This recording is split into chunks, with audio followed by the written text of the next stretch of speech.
Hello, everyone, and welcome to the Speak Smart podcast. I think we all know that today we're diving deep into a topic that's really important for anyone learning English as a second language. Absolutely. It can be kind of scary. Feeling confident enough to talk about your health, whether it's just a checkup or something more serious. Right. You want to be heard and understood. Exactly. And it's funny, even native English speakers, I think we all sometimes trip over medical jargon. Sure. It's like a whole other language sometimes. Okay, that's reassuring. So this deep dive is for you. We've got your notes and goals. We're going to decode everything from those basic everyday health phrases to what to say at the doctor's office. And did you know that there are even specific ways to describe pain in English that can really make a difference in how the doctors understand you? Oh, yeah, for sure. We'll get into all of that. I think the interesting thing is that a lot of it just comes down to clear, simple communication. It's not about, suddenly memorizing a medical dictionary overnight. Right. It's just about expressing yourself effectively. Yeah. So you get the care you need. Awesome. So let's start with something that seems so basic. Okay. That I catch myself saying all the time, which is, how are you? Right.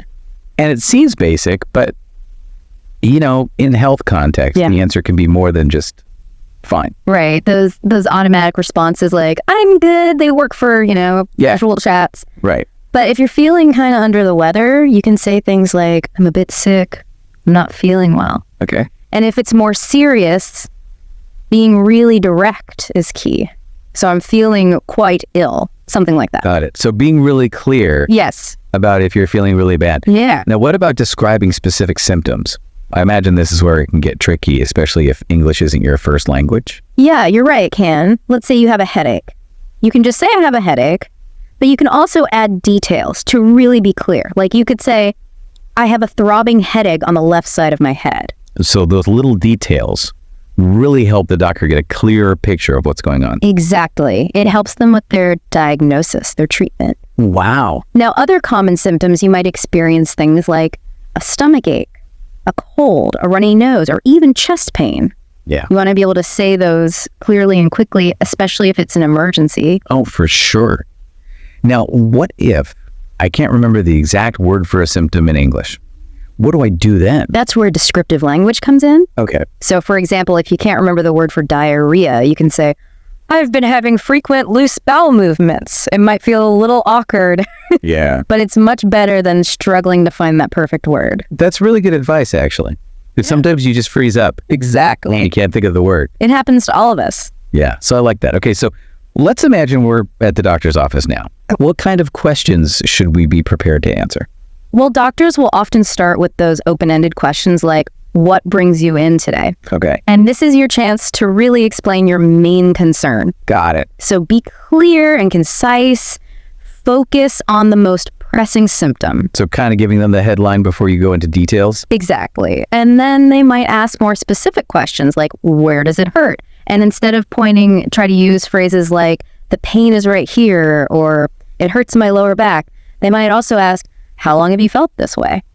So be specific. Saying something like, it started 3 days ago, or since last Tuesday, is a lot clearer than just a while. Yeah, a while is not helpful for anyone. Not really.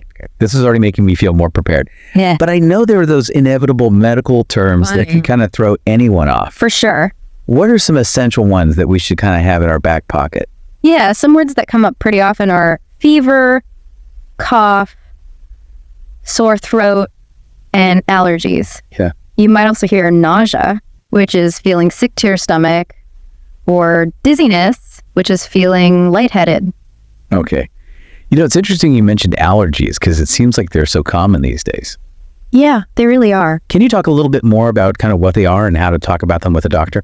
Sure. So allergies are basically when your body overreacts to something harmless, like something like pollen or a certain food. Right. And you want to be able to describe your triggers really clearly. For example, you could say, I'm allergic to peanuts, or I have a pollen allergy. Okay, so being specific and using the right vocabulary is key. Exactly. What if I don't know the English word for the specific trigger? Then describe it. Okay. Like if you're allergic to a certain flower, but you don't know the English name, you could say, I get a rash when I'm around flowers that look like, and then describe the flower. I love that. Okay, so now let's get to making the appointment itself. Right. Any tips for navigating that process in English? Well, if you're booking online, it's pretty straightforward. Yeah. But if you're calling, you can practice something like, I'd like to make an appointment to see the doctor. And if you need a specific type of doctor, like a dermatologist, make sure you mention that. Okay, so really clear from the get-go about what you need. Absolutely. And once you have that appointment, there are a few key things to remember to bring with you. Okay, this is practical stuff. This is what I need. What should I have in my bag? So definitely your ID and your insurance card if you have one. Yeah. But here's one that people often forget, a list of any medications that you're currently taking, even over-the-counter ones. No. This can help the doctor avoid any potential drug interactions. So it's not just about what's wrong now, it's about giving them a full picture. Exactly. It's all about being proactive and helping them give you the best care. I like it. Now let's fast forward. I'm at the clinic. I walk through the door. What happens? All right. So you'll probably need to check in at the reception desk. And don't be shy to use phrases like, hello, I have an appointment with the doctor's name at time. They might ask for your insurance card again, and they may have you fill out some forms. Oh, forms. Yeah. That's where I get nervous. Yeah. What if I don't understand something on the form? Ask for clarification. Don't be afraid to say, excuse me, could you explain this question? It's much better to ask than to fill something out wrong. Such a relief to hear. Yeah. Because sometimes I feel like I'm so focused on, trying to speak perfectly that I forget that I can ask for help. We all do that. Yeah. Okay. So I've checked in. I filled out my forms. Now the waiting room, any tips for that in between time? Waiting rooms can be tough, but try to use the time to relax, gather your thoughts. You can even practice phrases you might use with the doctor. Oh, I like that. Like a dress rehearsal. Exactly. And remember, everyone feels nervous in those situations, even native English speakers. Oh, thank goodness. You're not alone. Okay. My name is called I'm Led into the Exam Room. What happens next? So this is where the vital signs come in. Okay.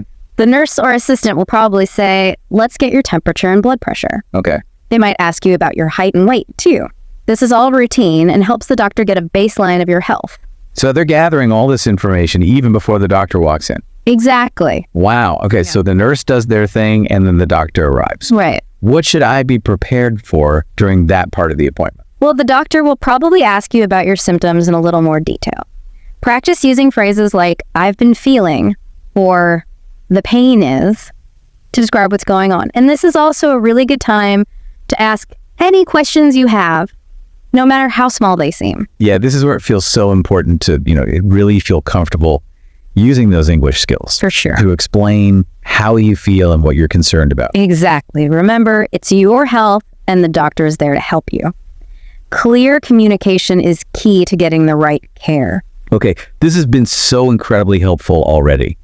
I feel like I'm starting to master the language of the doctor's office. That's great to hear. And sometimes after the doctor's gathered all that information about your symptoms, they might want to do a physical exam. Okay. But don't worry, they'll talk you through it. Okay, good. What kinds of things might they do during a physical exam? Well, it really depends on your symptoms, but they might look in your ears, your eyes, and throat. Okay. Listen to your heart and lungs and feel your stomach. Wow, that's a lot. Is there anything I can do to prepare for a physical exam? Just wear comfortable clothing. Okay. And try to relax. And of course, if you're unsure of anything they're doing, or why, just ask. Good advice. Okay, so after the physical exam, what happens next? Well, sometimes based on what they find, the doctor might order some tests, like maybe a blood test or an x-ray or something like that. And again, they'll explain why they think the test is necessary and what it will help them determine. Tests can be kind of scary. Is there anything I should ask the doctor about a test before I get it done? Yeah, definitely ask what the test involves, how long it takes, and when you can expect the results. Okay. And don't hesitate to ask about any potential risks or side effects. That's good to know. It's always good to ask. Yeah. Okay, so I've answered all the questions. I've had the exam, maybe even had some tests done. What's the next step? Okay, so then the doctor will try to put all the pieces together and figure out what's causing your symptoms. And this is called the diagnosis. Okay. And they'll explain it to you in a way that you hopefully understand. Right, so it's like solving the mystery of what's going on. Exactly. And then that guides the next steps, which is the treatment. Okay. And treatment can be anything from medication to lifestyle changes or even a referral to a specialist. Right. Yeah, it's quite a process. It is. And I imagine this is where it can feel really overwhelming. Yeah. Especially if you're trying to process it in a language that's not your native tongue. Absolutely. That's why it's so important to advocate for yourself and ask for clarification whenever you need it. Remember, it's perfectly okay to say, "Can you please explain that again?" Or, "Can you write that down for me?" Yeah, those are really simple phrases, but so helpful. Yeah. Now, let's say the doctor prescribes some medication. What are some key questions to ask to make sure I understand everything correctly? Well, you definitely want to know the dosage, how often to take it, and for how long. Okay. Don't be shy about asking about potential side effects as well. Right. What if I have a question, but it pops into my head after I've left the doctor's office? I hate it when that happens. Well, it happens to all of us. But don't hesitate to call the office back and ask. You can just say, "I had a question about the medication the doctor prescribed." Okay. Or, "I need some clarification on the instructions for my treatment." Perfect. You're making me feel like I can handle anything. But honestly, sometimes even basic instructions can sound like a foreign language to me. What are some common instructions I might hear, and how can I make sure I understand them, perfectly? Well, you might hear things like, "Take this medication twice a day." Okay. Or, "Take one pill with food." The doctor might also say, "Get plenty of rest," or "Drink plenty of fluids." Okay, all of those sound familiar. What if I need them to repeat it or maybe explain it in simpler terms? Just ask. You can say, "Could you repeat that, please?" Or, "Could you explain that in a simpler way?" Okay. You can even ask them to write it down. Oh, I like that one. I'm writing that one down for myself. What about instructions related to things I should avoid? Those can be even more confusing sometimes. Yeah, they can be. So the doctor might tell you to avoid certain foods or activities or even like environmental triggers. For example, they might say, "Avoid spicy foods," or "Don't lift anything heavy." Okay, and what if I don't understand why? Always ask why. It's important to understand the reasoning behind those recommendations. They might say, "Spicy food can irritate your stomach," Okay, or "Lifting heavy objects can strain your back." that's a good reminder. Understanding the why can help me be more motivated to follow it. Okay, so what about lifestyle changes? Those can feel really overwhelming, especially if English isn't your first language and you're trying to process all this new information. Right, they can be, but often they're really key to long-term health. Okay, So the doctor might suggest things like get more exercise or eat a balanced diet. I've definitely heard those before. What if it just feels too broad? Ask for specifics. You can say, "What kind of exercise do you recommend?" Okay. Or, "Can you give me some examples of a balanced diet?" Okay, I'm starting to feel like a pro at this. Asking for specifics is key. It really is. Okay, what if the doctor suggests something that I've literally never heard of before, like a specific type of therapy or treatment? Don't be shy about saying, "I'm not familiar with that. Can you explain it, please?" Okay, And then they can tell you what it is, how it works, and why they think it might be helpful for you. I love that.